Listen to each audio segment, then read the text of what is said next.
اعوذ باللہ من الشیطان الرجیم بسم اللہ الرحمن الرحیم یا ایہا الذین آمنوا اے ایمان والو لا تتخذوا بطانۃ تم مخلص دوست نہ بناؤ من دونکم اپنوں کے علاوہ دوسروں کو. مخلص دوست اہل ایمان کو مسلمانوں کو بھی بناؤ، ان کے علاوہ کسی دوسرے کافر کو کسی کو بھی دوست مخلص دوست نہ بناؤ.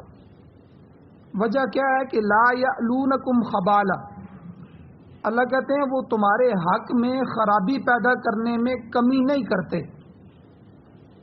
ودو ما عنتم، اللہ کہتے ہیں وہ اس چیز کو پسند کرتے ہیں کافر جو تمہیں مشقت میں مبتلا کر دے.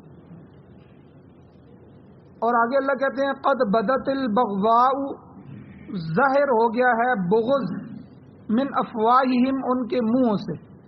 کبھی کبھی ان کے منہوں سے حقیقت نکل جاتی ہے، تمہاری دشمنی اور تمہارا بغض ان کے منہوں سے، ان کی زبان سے ظاہر ہو جاتا ہے. وما تخفی صدورہم، اور جو کچھ ان کے سینے چھپا رہے ہیں، جو کچھ ان کے اندر چھپا ہوا ہے، اکبر، اللہ کہتے ہیں وہ تو بہت بڑا بغض ہے. قد بینا لکم الآیات، تحقیق ہم بیان کرتے ہیں تمہارے لیے اپنی یہ آیتیں، ان کنتم تعقلون، اگر تم عقل رکھنے والے ہو. سورہ آل عمران کی آیت نمبر 118 بڑی عجیب آیت ہے. آپ نے ترجمہ سنا. سب سے پہلے ان آیتوں کا ربط کیا ہے، پچھلی آیتوں کے ساتھ تعلق کیا ہے؟ اس سے پیچھے اہل کتاب کی خرابی، ان کی دشمنی اور یہود و نصارہ کی جو عداوت ہے مسلمانوں کے ساتھ، ان کا تذکرہ اللہ نے فرمایا. اور پچھلے درس میں خاص طور پر اللہ نے یہ فرمایا کہ ان کافروں کے مال اور اولاد ہرگز لن تغنی عنہم اموالہم ولا اولادہم من اللہ شیئا، اللہ کے سامنے ان کو کبھی بھی کام آنے والے نہیں. تو جو مال وہ اسلام دشمنی کے لیے خرچ کریں یا نیکی سمجھ کر وہ خرچ کرتے ہیں، وہ بھی رائے گاہ جائے گا، ضائع ہو جائے گا. اور اللہ تعالیٰ نے جو ہے پیچھے مثال دے کر ایسے مال کی حیثیت کو سمجھایا ہے، واضح کیا ہے کہ دیکھو جس طرح ایک فصل ہے، کسان محنت کرتا ہے اور فصل بناتا ہے، فصل پک کر تیار ہو جاتی ہے، عمدہ فصل، اچانک ٹھنڈی ہوائیں چلتی ہیں اور اس فصل کو تباہ کر دیتی. اسی طرح کفر کرنے والے کافر جو ہیں، ان کے جو خرچ کردہ مال ہیں وہ بھی ضائع ہو جائیں گے. وہ مال خرچ کرتے ہیں، پل تعمیر کرتے ہیں، سڑکیں بناتے ہیں، اور کئی علاقوں میں جو ہے اسپتال بناتے ہیں اور بہت سے کام کرتے ہیں نیکی کے کام. لیکن جب کفر کی ہوا ان پر چلتی ہے تو وہ ساری ضائع ہو جاتی ہے. اور آگے اللہ نے مزید وضاحت کے ساتھ فرمایا کہ ہو سکتا ہے کوئی آدمی کہے کہ شاید اللہ ظلم کر رہے ہیں، کہ ایک آدمی کافر تو ہے لیکن چلو اتنی نیکیاں کر رہا ہے تو اس کو کچھ نہ کچھ اجر ملنا چاہیے. تو اللہ تعالیٰ نے اس کی وضاحت پچھلی آیات میں فرما دی کہ دیکھو اللہ نے تو ان پر کتنا احسان کیا تھا.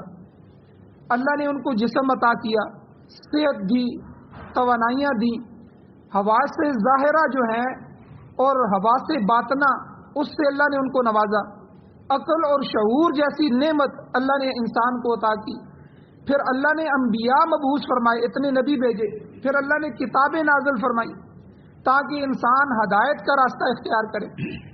ان تمام اسباب کی فراہمی کے بعد بھی اگر کوئی کفر کا راستہ اختیار کرتا ہے، اللہ کو اللہ نہیں مانتا اور حضور کو نبی نہیں مانتا، قرآن کو آخری کتاب نہیں مانتا، تو اس کا ذمہ دار تو اللہ نہیں ہے.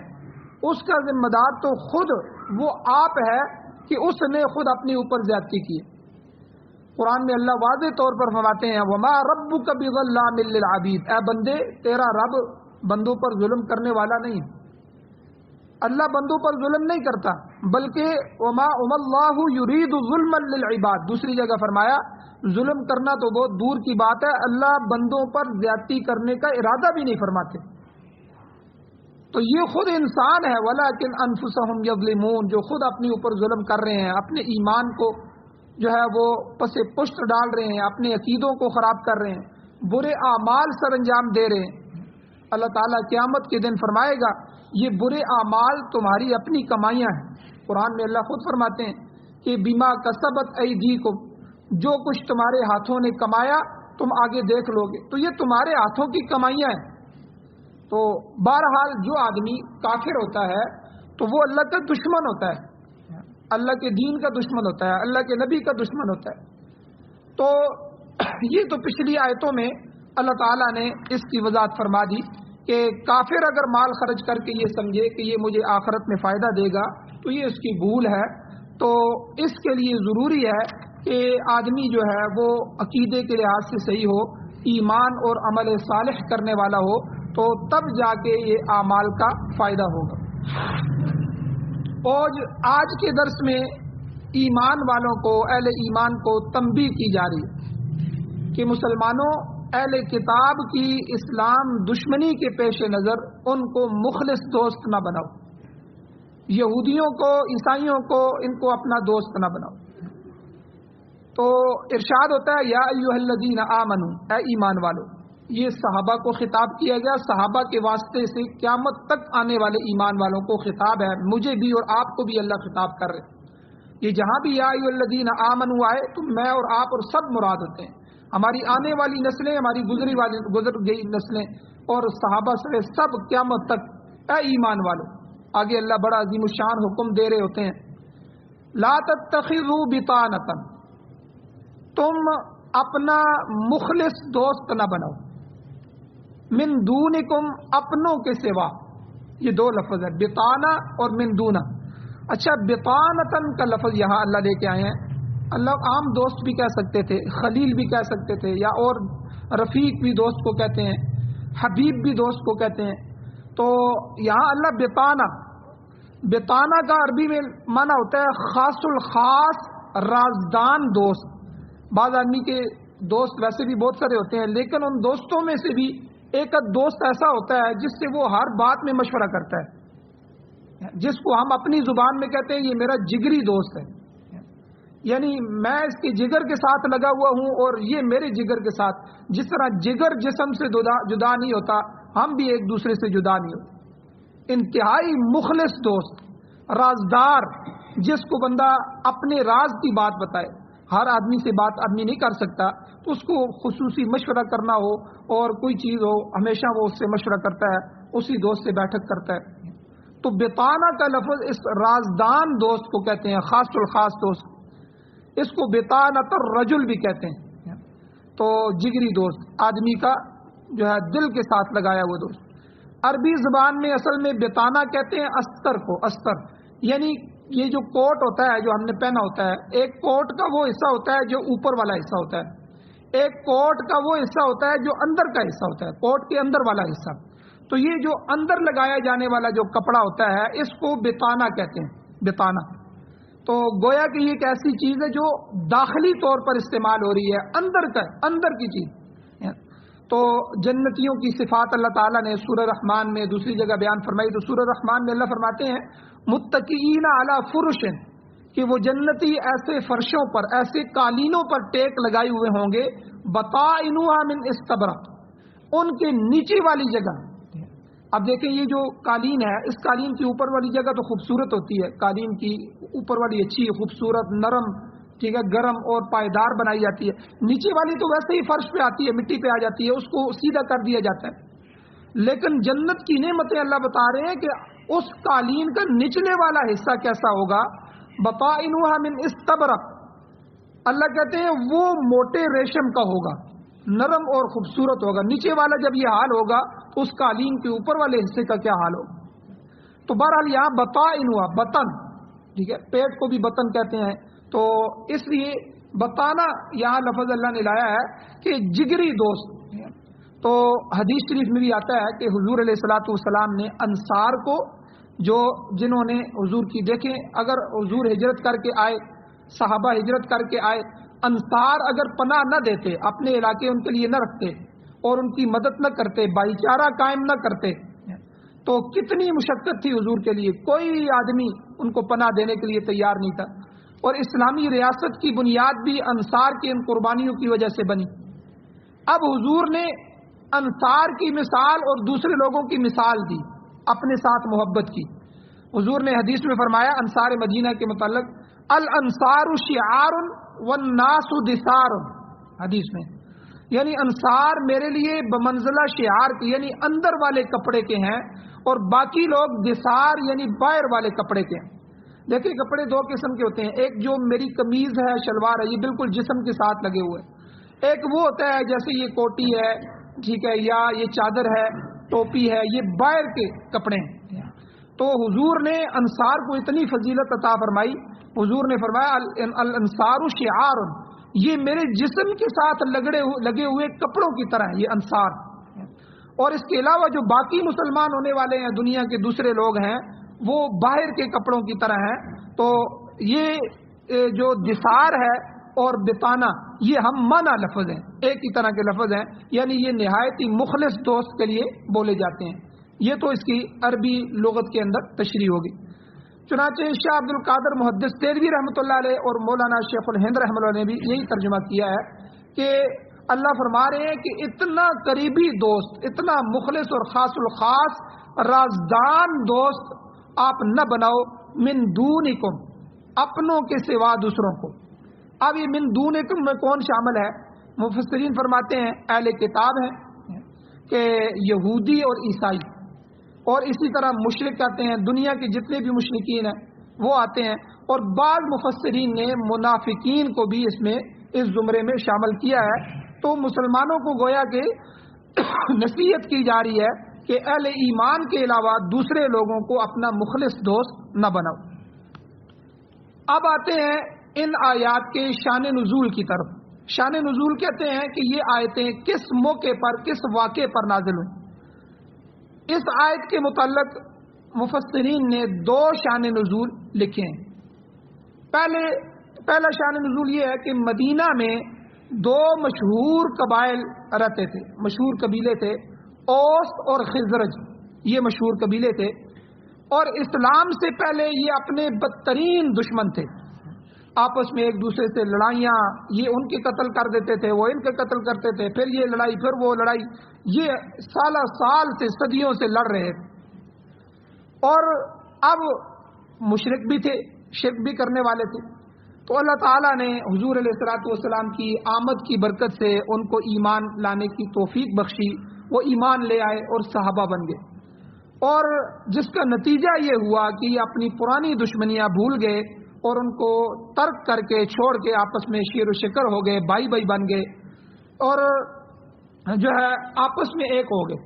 لیکن ایک مسئلہ یہ تھا کہ جب اسلام کے آنے سے پہلے یہ یہودیوں کے دوست تھے، دونوں قبیلے یہودیوں کے ساتھ ان کے دیرینہ تعلقات تھے، تو اب وہ اسلام آنے کے بعد بھی ادھر سے صحابی بھی تھے، مسلمان بھی تھے، لیکن وہ تعلقات بھی نبھا رہے تھے۔ تو مگر چونکہ یہودی ایمان بھی نہیں لائے تھے اور وہ نبی علیہ السلام کی دشمنی میں آگے بڑھ رہے تھے، اور ضد اور تعصب کی وجہ سے تو مسلمانوں کو نقصان بھی پہنچا رہے تھے اور سازشیں بھی کر رہے تھے، تو اس لیے وہ مسلمانوں کے مخلص دوست ہو ہی نہیں سکتے تھے۔ لہذا اللہ تعالیٰ نے یہ اوس اور خزرج والے قبائل جو تھے ان کو بھی منع فرما دیا اس آیت میں کہ دیکھو یہودیوں کے ساتھ دوستی نہ رکھو، کیونکہ وہ اسلام کو اور اہل اسلام کو اچھا نہیں سمجھتے اور ہمیشہ کوشش کرتے ہیں کہ مسلمان تباہ ہو جائے اور ان کو نقصان ہو جائے۔ تو یہ آیت اور اوس اور خزرج والوں کے حق میں نازل ہوئی، ایک شان نزول تو یہ۔ دوسرا شان نزول مفسرین اکرام نے اس آیت کے اندر ایک واقعہ بیان فرمایا ہے، وہ واقعہ یہ ہے کہ حضرت عبادہ ابن صامت رضی اللہ تعالیٰ عنہ یہ مدینہ کے انصار میں سے تھے اور عظیم المرتبت صحابی تھے۔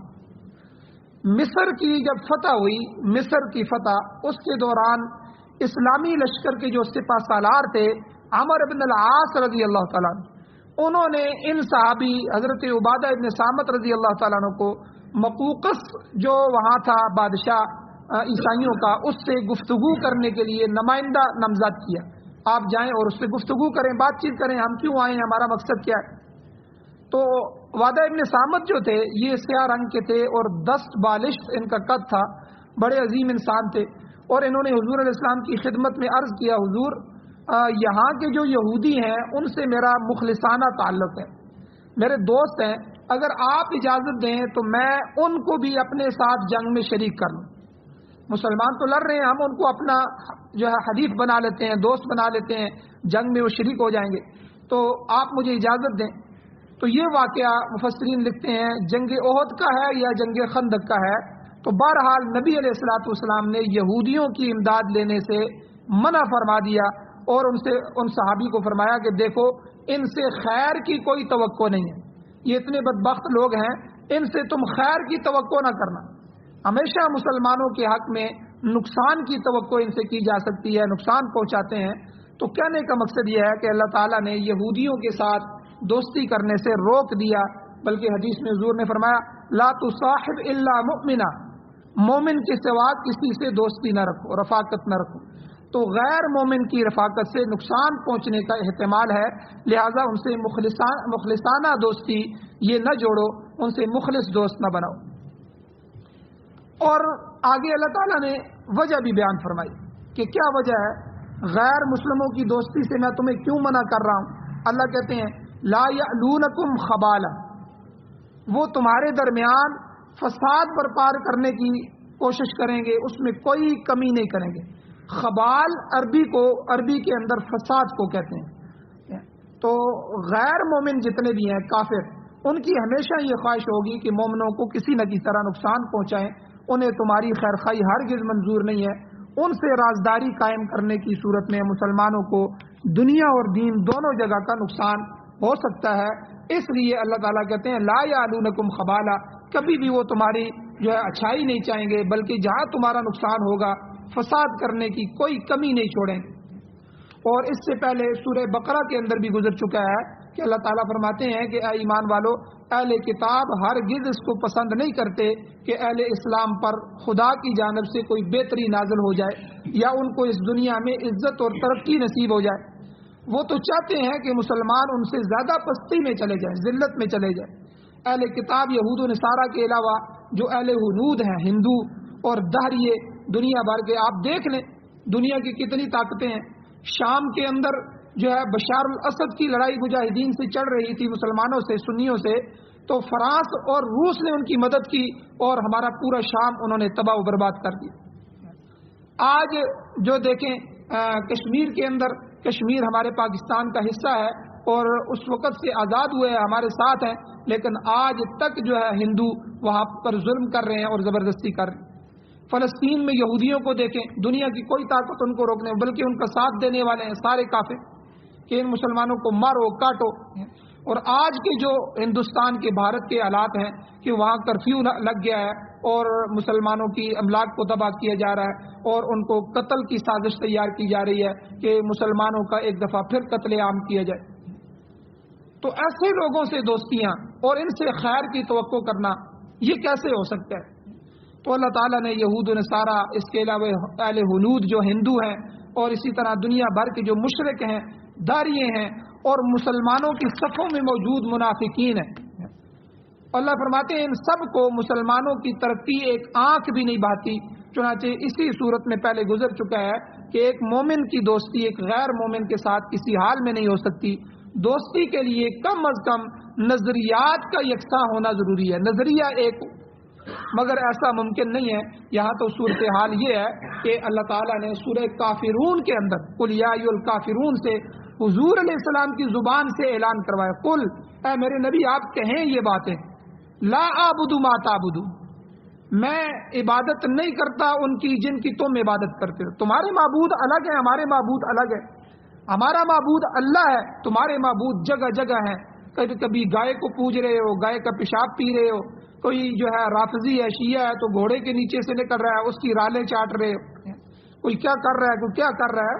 تو اے میرے محبوب آپ اعلان فرمائیں، لا اعبد ما تعبدون، میں عبادت نہیں کرتا ان بتوں کی، ان جو ہے خداؤں کی جن کی تم عبادت کرتے ہو، بلکہ آگے فرمایا لکم دینکم ولی دین، تمہارے لیے تمہارا دین ہے، میرے لیے میرا دین ہے۔ ہمارے لیے تو ہمارا دین اسلام ہے اور سچا سچا دین ہے، اتنا پسندیدہ دین ہے، ہمیں کیا ضرورت ہے کافروں کی۔ کوئی آگ کو پوج رہا ہے، کوئی ڈھیر کے اوپر بت بنا کے رکھا ہوا ہے، اس کے آگے موم بتیاں جلا رہا ہے، اس کے آگے واسطے ڈال رہا ہے، کوئی گائے کے نیچے سے گزر رہا ہے، کوئی جو ہے گھوڑے کا پجاری ہے، کوئی سورج کو پوج رہا ہے۔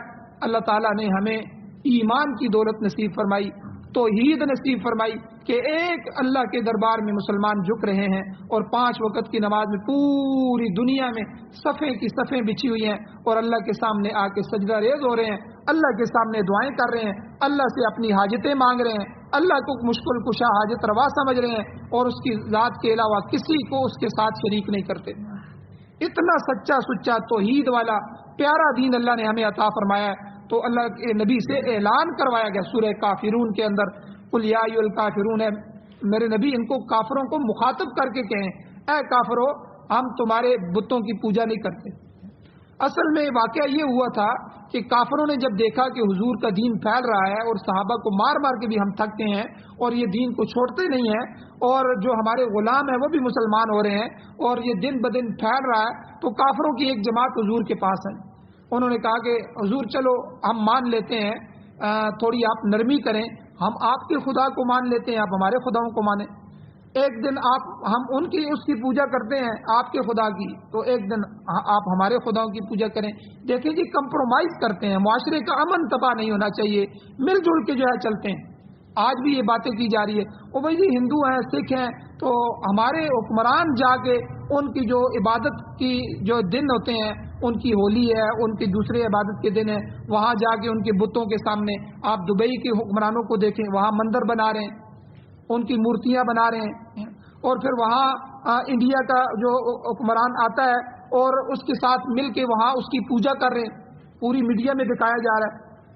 ہمارے یہاں بلاول بھٹو اور یہ وہ سندھ والے، سندھ کے ہندوؤں کے ان میں جا رہے ہیں، پوری میڈیا دیکھ رہی ہے، ان کے سامنے وہ تھالی بھی پھیرتے ہیں اور سامنے رام رام بھی کرتے ہیں، ان کو ماتھے میں ٹیکا بھی لگایا جا رہا ہے۔ یہ مسلمان حکمرانوں کی حالتیں، یہ منافقین جو ہمارے صفوں میں ہمارے حکمران اللہ نے بنا دیے ہیں، ہماری بدعمالیوں کی وجہ سے ہمیں جو اللہ نے سزا دینی تھی ان کی وجہ سے، تو یہ ان کی حالت ہے۔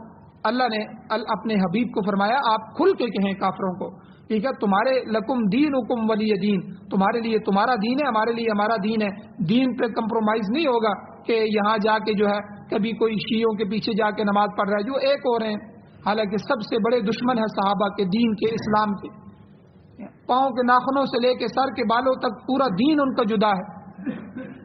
تو بہرحال اللہ تعالیٰ نے ان آیات کے اندر یہ چیز واضح طور پر فرمائی، یا ایھا الذین آمنو، اے دنیا بھر کے ایمان والو، قیامت تک آنے والے ایمان والے کو مخاطب ہیں، لا تتخذوا بطانۃ من دونکم، کہ اپنے لوگوں کے سوا، اہل ایمان کے سوا کسی کو دلی دوست نہ بناؤ، دل کے اندر جگہ نہ دو، اسے رازدار نہ بناؤ، تو ان کے ساتھ جو ہے مشورہ نہ کرو۔ تو یہ بات تو یہاں تک ہو گئی۔ انشاءاللہ کل کے درس میں ایک چیز ہوتی ہے اخلاقی رواداری۔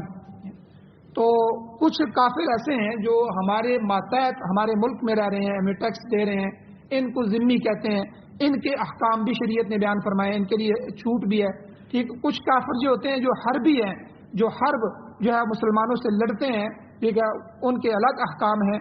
تو اخلاق ایک الگ چیز ہے، انشاءاللہ کل کے درس میں اس کو بھی بیان کیا جائے گا کہ دشمنی سے یہ مراد نہیں ہے کہ ان کو کاٹا جائے، مارا جائے ہر جگہ، بلکہ اس کے لیے اسلام نے پوری ایک شریعت اور ضابطہ ہمیں دیا ہے کہ ان کے لیے کیا حکم ہے۔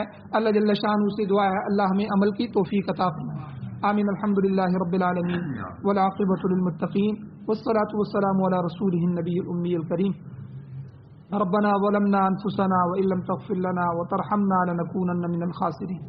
یا اللہ ہماری کمیوں کوتاہیوں کو معاف فرمائیے، درگزر فرمائیے، صغیرہ کبیرہ گناہوں کو معاف فرمائیے۔ یا اللہ ہمارے ایمان کی حفاظت فرمائیے، یا اللہ ہماری نسلوں کی، ہماری اولادوں کی ایمان کی حفاظت فرمائیے۔ یا اللہ دنیا تو ہمیں پھر بھی مل رہی ہے، ایمان کمزور سے کمزور تر ہوتے جا رہے ہیں۔ یا اللہ ہماری نسلیں کہیں الحاد کے اندر، کفر کے اندر ان کا شکار نہ بن جائیں۔ یا اللہ ان سب کے اور ہمارے ایمانوں کی حفاظت فرما۔ یا اللہ قرب قیامت ہے، حضور علیہ الصلوۃ والسلام نے سخت تنبیہ فرمائی، ڈرایا حدیث میں۔ یا اللہ صبح کو اگر آپ ایمان والا ہوگا تو شام کو کافر ہوگا، شام کو مسلمان ہوگا تو صبح کو کافر ہوگا۔ یا اللہ آج حالات اسی طرح کے ہیں، یا اللہ ہمارے ایمانوں کی حفاظت فرمائی، قرآن و سنت کی بالادستی نصیب فرمائی۔ یا اللہ قرآن و سنت کو بطور آئین، بطور دستور، بطور ضابطہ حیات پوری دنیا میں ہمیں نصیب فرمائی۔ یا اللہ امارت اسلامیہ، شریعہ، خلافت راشدہ ہمیں نصیب فرمائی۔ یا اللہ جو بیمار ہیں ان کو شفا عطا فرمائیے، جو مقروض ہیں یا حاجت مند ہیں ان کی حاجتوں کو پورا فرمائیے۔ یا اللہ جو ایمان کی حالت سے اس دنیا سے جا چکے ہیں یا اللہ ان سب کی بخشش فرمائیے، بلند درجات عطا فرمائیے۔ یا اللہ ہماری اس مسجد کی تعمیر کو جلد از جلد مکمل فرمائیے۔ یا اللہ یہ سردی کے اور دوسرے مسائل ہیں نمازیوں کے لیے، یا اللہ ان کو ختم فرمائیے۔ یا اللہ اس کی جلد از جلد تکمیل فرمائیے۔ صلی اللہ تعالی علی خیر خلقہ محمد و آلہ و اصحابہ اجمعین برحمتک یا